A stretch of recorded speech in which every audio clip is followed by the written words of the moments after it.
Today is a beautiful day. Sun's out, birds are singing, and we're going to change the fuel filter on the 93 Yukon.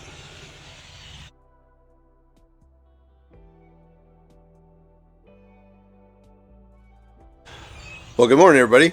Welcome back to Uncle Buck's Garage. Today, we're going to change the fuel filter. And we're going to do it on that 93 Yukon. And we're going to use this. This is a Wix filter. Now, I'm usually not the norm. Everybody loves Frams. Everybody loves this. I like Wix.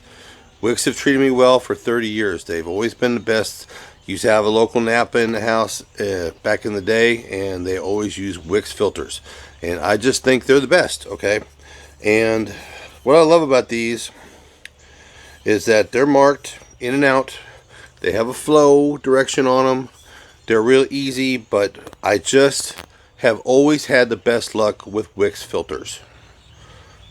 Just have always had the best luck with Wix filters. So, truck ain't been started in a couple of days, so there shouldn't be any fuel pressure in it. Usually only takes about an hour or 2 hours if you've run the truck to let the pressure relax in the system and let everything be nice so it doesn't spew in your face. Speaking of spewing in your face, eye protection. When you're going to get underneath this truck, because basically it's going to be above your head, like right here, but right here. So, got to protect them peepers. So, let's get to it. Okay, and we're up underneath here, and I just want to say this is the fuel filter here.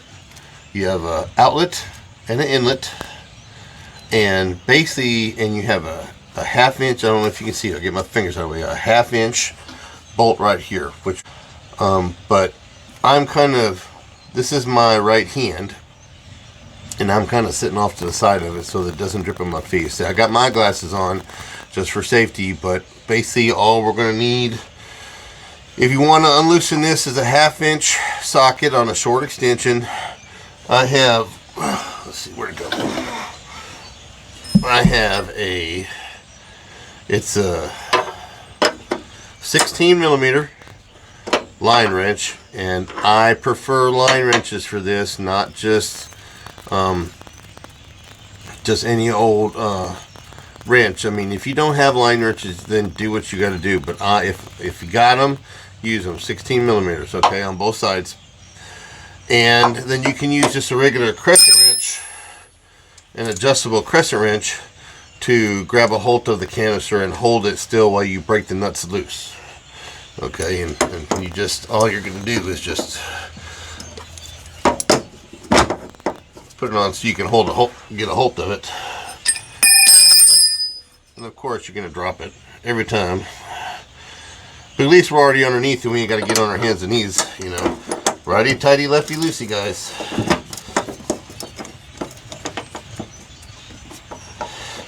Righty tighty, lefty loosey. Boom, let's break it loose. That's why I like using line wrenches on this part, and they're usually pretty good. See, once it's broke loose, and this one already broke loose, so they're loose.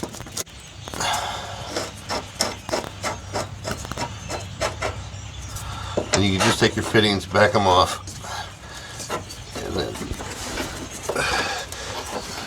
see which one wants to move best. Here we get a little bit of drippage. That's why I'm off to the side. Now this just goes to prove of how good a condition this is in, because all the brackets and all the little plastic and rubber spacers that are on this frame rail are intact, so there's no wiggle involved in this. So I'm going to have to take this loose to get this off to put the new one on. Honest truth, I don't remember where I got this thing, but you know, we all have those tools in our garage that we've had years and years and years and years, and it's our favorite, and we don't sometimes even remember where we got them, but we got them. Alright, so there's two bolts to this one, and there's one up top, and we'll just break this one loose. so we get some wiggle room. We'll go ahead and take this all the way out so we have a little bit more wiggle room. So if your frame is in really good condition, which means this never took a hit and all the hangers are in place and everything is like it should, this is going to be pretty tight. So go ahead and take both of them out. Fine.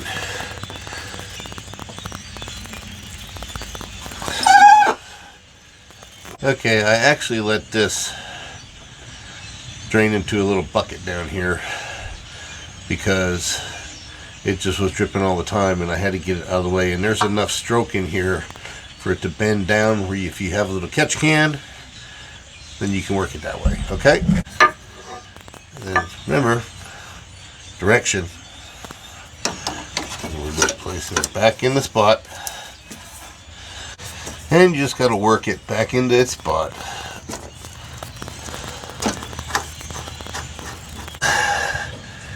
Just a matter of getting just enough stroke to get the ends back into the filter, which was a pain in the ass because I had to loosen everything off back here to get enough stroke to get it out to begin with. So I'm basically just grabbing a hold and just making some space. That's all I'm doing.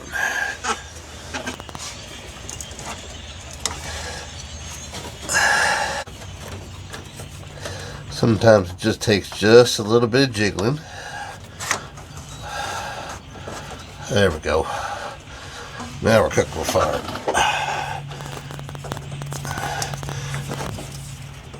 And these can be a little particular. See, this whole thing is that you're putting a new piece in after this one's been sitting for 20 plus years.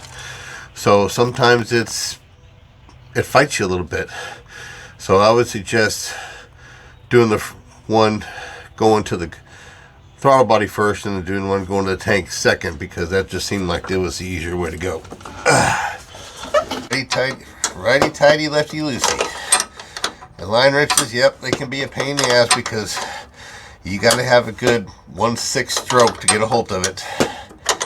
But they are the best for any kind of a line that you're going to use for liquids, brakes, fuel, whatever it is. You want to use a line wrench. You want to use a line wrench. If you don't have them, I get it. If you don't have them to use, then you got to do what you got to do. But if you have them, you need to use them on anything running pressure and liquid. Now it's just a matter of putting the bolts back in, hanging the lines, and then we'll prime it with the key, and then we're done.